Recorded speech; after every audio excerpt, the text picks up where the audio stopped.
mga buddy, panibagong araw, panibagong video na naman tayo. At kung bago ka pa lang sa channel ko, please subscribe to my channel and click mo na rin yung notification bell para ma-notify ka sa bawat video ni upload natin mga buddy. For today's vlog is another unboxing series na naman tayo mga buddy.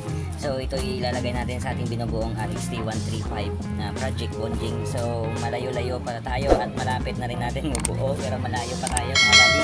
So kasi super ang daming bibilhin. So Christmas kayo, ay Merry Christmas pala sa lahat-lahat ng ating subscriber, at sana sa wala pa hindi pa nakasubscribe, panood yung video, sana masuportahan yung channel ko. Okay, maraming salamat and Merry Christmas to all and everyone mga buddy. So let's go, unboxing natin yung ating pinamili sa Shopee. So nakakalagang 265 pesos lang to. Marami ng piyesa na natin na kapag-tripan ko lang to mga buddy. Tingnan nyo buddy yung pinamili ko mga buddy. Tingnan nyo na maigi, nandito na.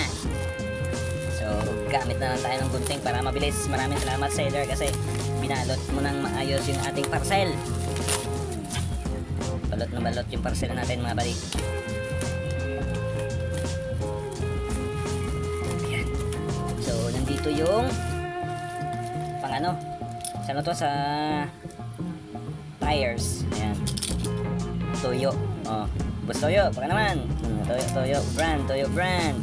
So, next na binili natin dito is yung yan, CNC clamp para naman to sa tawag dito sa paludo sa fender, front fender. Yan. So ito yung binili natin na ng signal light. Yan, brand Shark King, made in China. Diba? Yan. So goods din, walang basag. Tapos yung bracket mga buddy. So yung yung target ko talaga mabili, yung bracket. Yan. Yan. Ayos oh. So kuha tayo dito ng sample. Sampulan natin mga buddy. Yan. Sample. Pero dapat may rubber dito yun eh.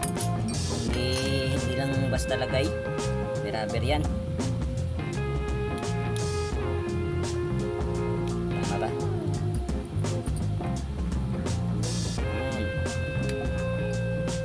Sana all nakapantra.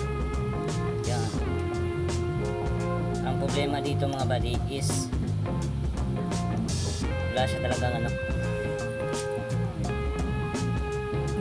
tawag dito, rubber dito. Yan pa yung hahanapin natin mga buddy, walang rubber. So yun lang yung pinamili natin sa Shopee. Sana nagustuhan nyo natin yung doon naman yung pang likod. Oh, yan, pang likod naman yan mga buddy. Hindi ko alam kung anong posisyon nito ba or mali yung nabili natin mga buddy. Comment down below lang mga buddy ha. So maraming salamat sa inyong panonood, and don't forget to like, share, and comment and subscribe. Maraming salamat and Merry Christmas everyone mga buddy. Bye bye.